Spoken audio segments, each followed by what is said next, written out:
दोस्तों, स्वागत है आपका मोह एंटरटेनमेंट पर। अक्सर हम सुनते हैं कि समय बड़ा बलवान होता है, लेकिन क्या आपने कभी सोचा है कि ये समय सबसे ज़्यादा निर्दयी किसके साथ होता है? उस पिता के साथ ही। जी हाँ, उस पिता के साथ जिसने अपनी जवानी की हर बूंद, अपना खून का हर कतरा बहा दिया ताकि उसके बच्चों के जीवन में बाहर आ सके। लेकिन जब वही पिता बूढ़ा होता है, उसके हाथ-पैर काँपने लगते हैं, तब वही बच्चे जिनके लिए उसने दुनिया से लड़ाई की थी, उसे घर के किसी कोने का पड़ा हुआ पुराना फर्नीचर समझने लगते हैं।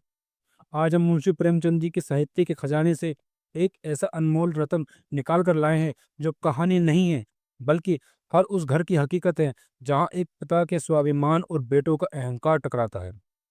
ये कहानी है सुजान भगत की, एक ऐसा किसान जिसने मिट्टी को सोना बनाया, लेकिन अपनों ने ही उसे मिट्टी समझ लिया।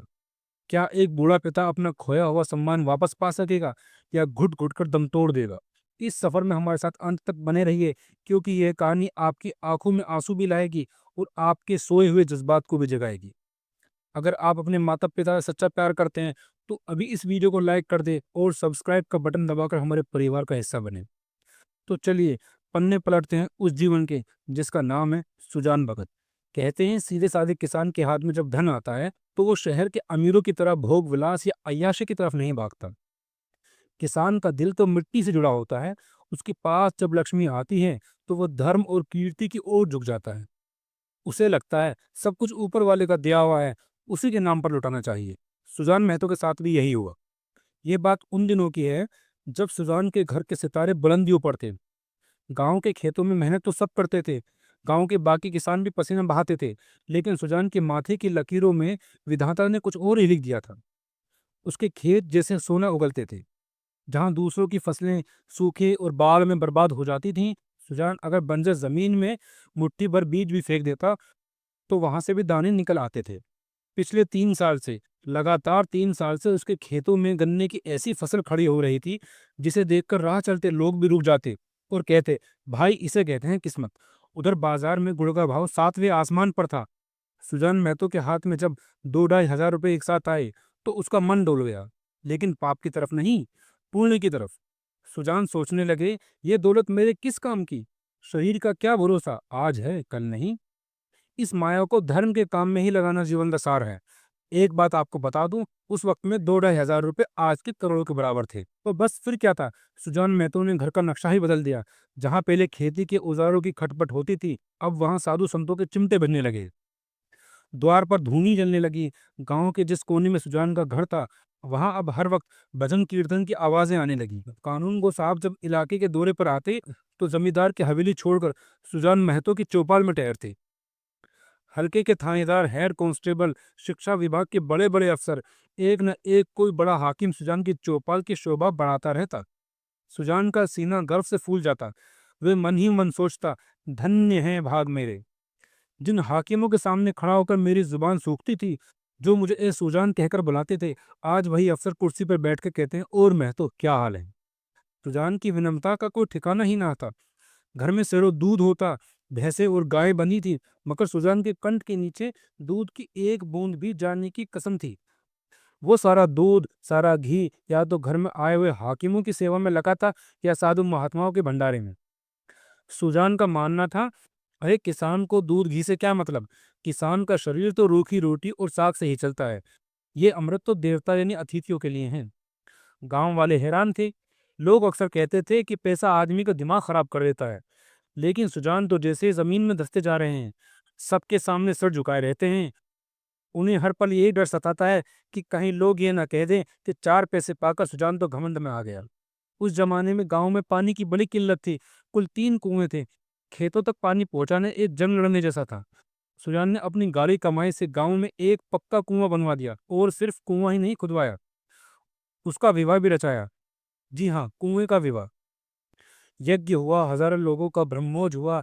जिस दिन पहली बार कुएं से पानी चला, सुजान को लगा जैसे उन्हें चारों पदार्थ, धर्म, अर्थ, काम, मोक्ष मिल गए। उनकी आंखों में आंसू थे, खुशी के आंसू। जो काम उनके बाप दादा नहीं कर सके, वो सुजान ने कर दिखाया था। एक दिन गांव में गया तीर्थ स्थल जाने वाले यात्रियों का एक जत्था आ ठहरा। सुजान के द्वार पर उनका भोज हुआ। उन यात्रियों की बातें सुनकर सुजान के मन में दबी हुई बरसों पुरानी इच्छा जाग उठी। उसने अपनी पत्नी बुलाकी से कहा, भाग्यवान, सब कुछ तो दे दिया भगवान ने, अब मन करता है हम भी गया हो आए, अपने पितरों को तार दें, ना जाने कब आंखें मूंद जाएं। बुलाकी एक समझदार और गृहस्थी को पकड़े रखने वाली औरत थी। उसने चिंता जताई, अभी रहने दो, इतना खर्च हुआ है कुएं में और भंडारे में, हाथ तंग हो जाएगा, अगले साल चलेंगे। सुजान ने एक गहरी सांस ली और गंभीर भाव से बोले, पगली, अगले साल क्या होगा कौन जानता है, धर्म के काम में मीन मोख निकालना अच्छा नहीं होता। और रही पैसों की बात, तो देने वाला तो ऊपर बैठा है, जब उसकी इच्छा होगी फिर रुपए आ जाएंगे, उसके खजाने में किस बात की कमी है। बुलाकी अपने पति की श्रद्धा के आगे निरुत्तर हो गई। वो भी जानती थी कि शुभ काम में रोड़ा अटकाना अपनी ही मुक्ति बिगाड़ना है। अगली ही सुबह पति पत्नी गया के लिए निकल पड़े। जब वो तीर्थ से लौटे तो एक बहुत बड़ा उत्सव हुआ। सारी बिरादरी को न्योता दिया गया। 11 गांवों में सुपारी बांटी गई। ऐसी धूम मची कि चारों ओर सुजान महतो की जय जयकार होने लगी। सब यही कहते थे, भगवान धन दे तो दिल भी सुजान जैसा दे। देखो, अपने हाथ से पत्थर उठाता फिर रहा है, घमंड तो इसे छूता भी नहीं, बेटा हो तो ऐसा हो। हाँ, दुनिया में जलने वालों की भी कमी नहीं होती। गांव के एक दृश्य ने ताना मारा, अजी, कहीं गड़ा हुआ धन पा गया होगा, वरना खेती में इतनी कमाई कहाँ। लेकिन गांव वालों ने उसे चुप करा दिया। अरे भैया, ये धर्म की कमाई है, तुम भी तो छाती फाड़ कर काम करते हो, तुम्हारे घर लक्ष्मी क्यों नहीं आती। भगवान आदमी का दिल देखता है। बस इसी दिन से सुजान महतो का नाम बदल गया। अब वो सुजान भगत हो गए। और यहीं से उनके जीवन की असली परीक्षा शुरू हुई। क्योंकि भगत बनना आसान था, लेकिन भगत बनकर जीना कांटों पर चलने जैसा था। भक्तों के आचार विचार साधारण इंसानों जैसे नहीं होते। ये अलिखित कानून है। भगत बिना स्नान किए मुंह में पानी की बूंद तक नहीं डाल सकता, चाहे पूस की कड़कती ठंड हो या जेठ की दोपहरी। गंगा जी अगर दूर हो तो पर्व त्योहारों पर नहाना अनिवार्य है। तो अब घर का नियम बन गया था। खान पान में भी हजारों परहेज हो गए थे। लेकिन सबसे बड़ी और कठिन शर्त यह थी, झूठ का त्याग। भगत झूठ नहीं बोलता था। साधारण आदमी अगर झूठ बोले तो समाज उसे माफ कर देता है, लेकिन भगत के मुंह से निकला एक भी झूठ उसके जीवन भर की तपस्या को मिट्टी में मिला सकता था। सुजान को अब भगत की मर्यादा भी निभानी पड़ रही थी। अब तक तो उसका जीवन एक मजदूर का जीवन था और नफा नुकसान ही उसका धर्म था। पहले उसका लक्ष्य था स्वार्थ सेवा, कैसा भी हो अपना घर भरना चाहिए। वो गांव का मुखिया था, लेकिन अब उसका विवेक जाग चुका था। अब वो झूठ और प्रपंच से कोसों दूर भागता था। पहले वो मजदूरों से काम लेता था और पैसे कम देता था। अब उसे चिंता रहती थी कि कहीं बेचारे मजदूरों का रोआ दुखी ना हो जाए। हाँ जी, यह वाक्य, किसी का रोआ दुखी ना हो जाए, अब सुजान भगत का तकिया कलाम बन गया था। वो बाजार में अनाज बेचने जाता तो झुका हुआ तोलता, लेन देन में एक पाई भी ज्यादा ना लेता। ब्याज लेना तो उसने पाप मान लिया था।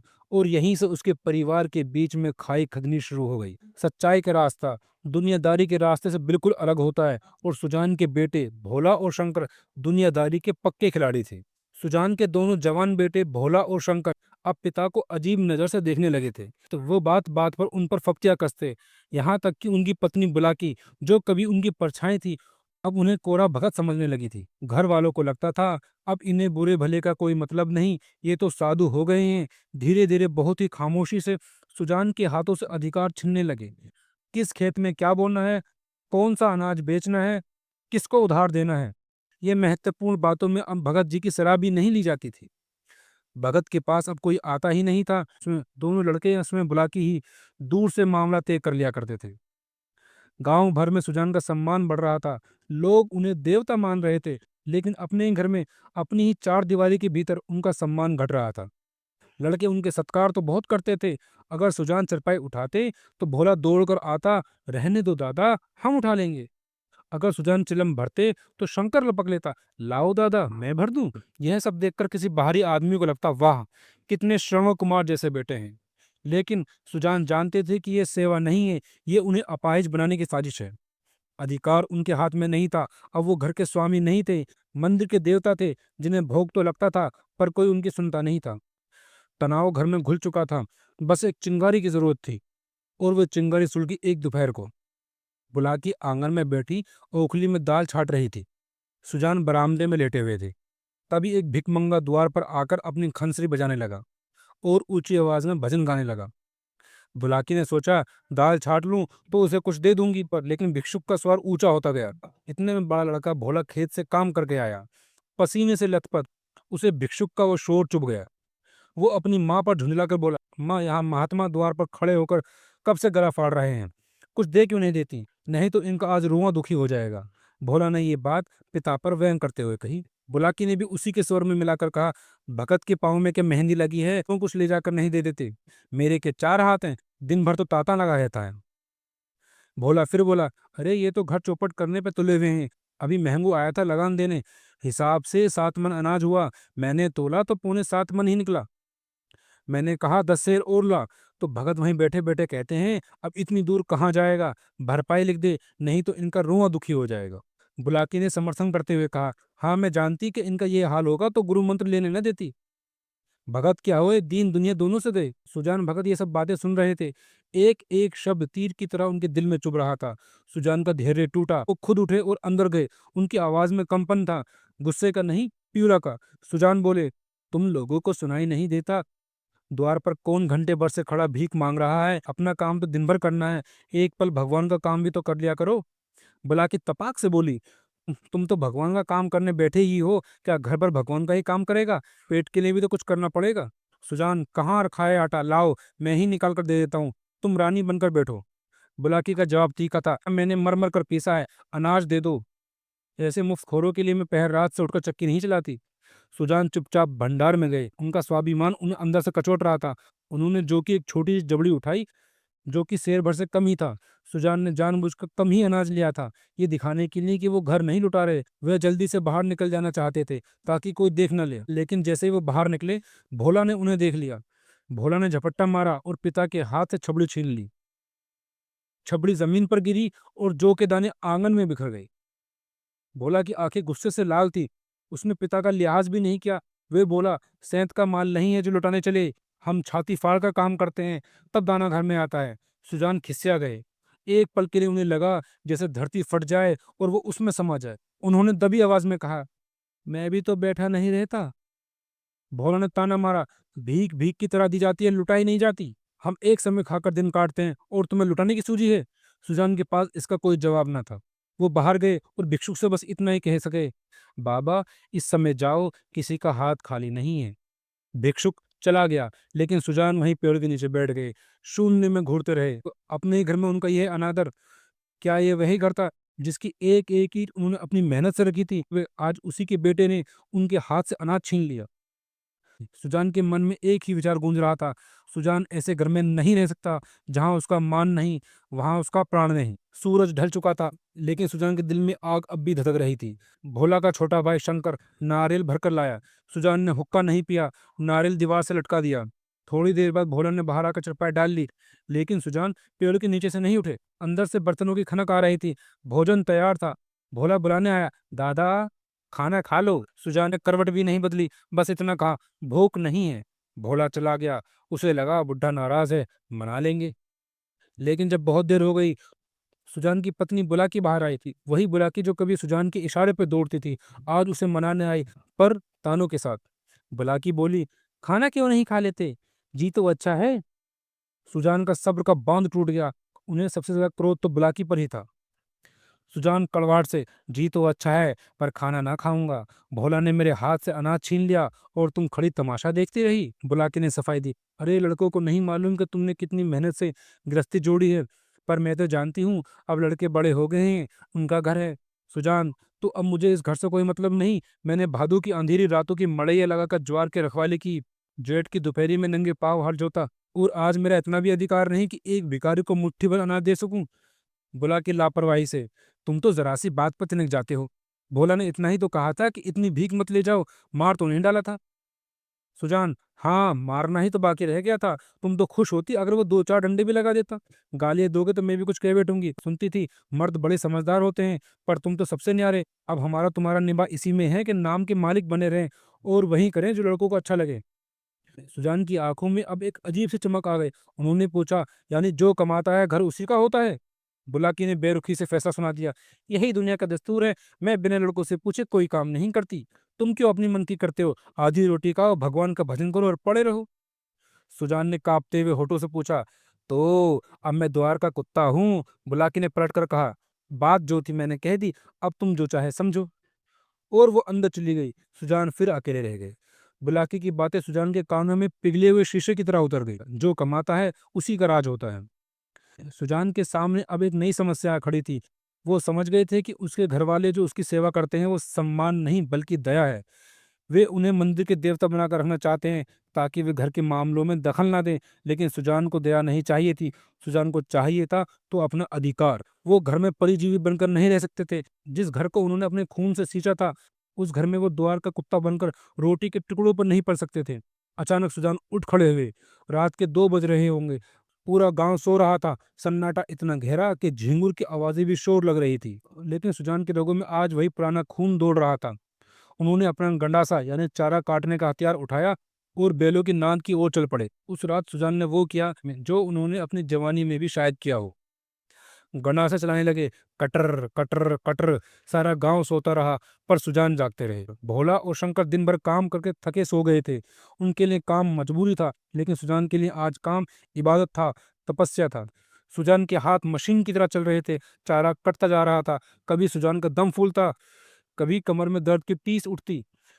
बुढ़ापा अपना असर दिखा रहा था लेकिन जैसे ही उन्हें वो भोला का वाक्य याद आता, हम छाती फाड़ कर कमाते हैं, उनके हाथों में बिजली कौंध जाती।